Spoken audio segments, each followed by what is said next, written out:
Welcome to Thoughts on the Market. I'm Michael Zezas, Morgan Stanley's Global Head of Fixed Income and Thematic Research.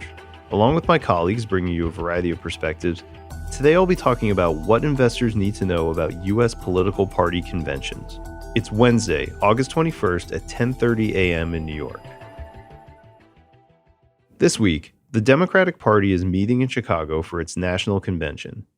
Conventions for major political parties typically feature speeches from key policymakers, both past and present. So it would seem to be a forum where someone could learn what policies the party plans to implement if it takes control of the government following the November election. But you should expect more political messaging than policy signal. That's because the focus of these conventions tends to be more about persuading voters. And that means key policy details typically take a backseat to statements of political values widely shared by the party in order to send a consistent public message. In that sense, an observer may not learn much new about where there's party consensus on key policy details that markets care about, including specific new taxes that might be implemented, which tax breaks might be extended, how these choices might affect the deficit, and more. That in turn means we may not learn much about what policies could plausibly be implemented if Democrats win the White House and Congress in the November election.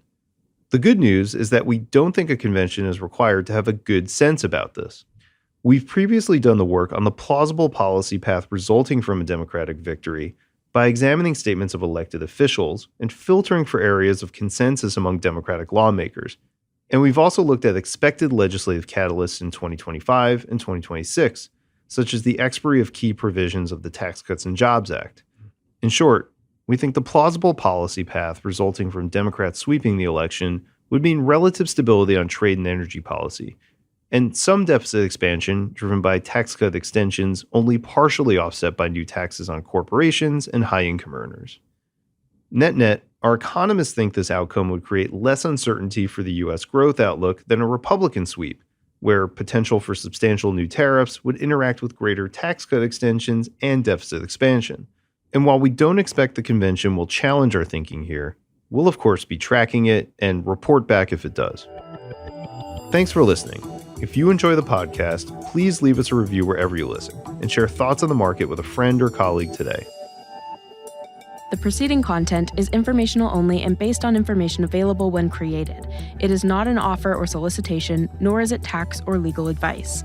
It does not consider your financial circumstances and objectives and may not be suitable for you.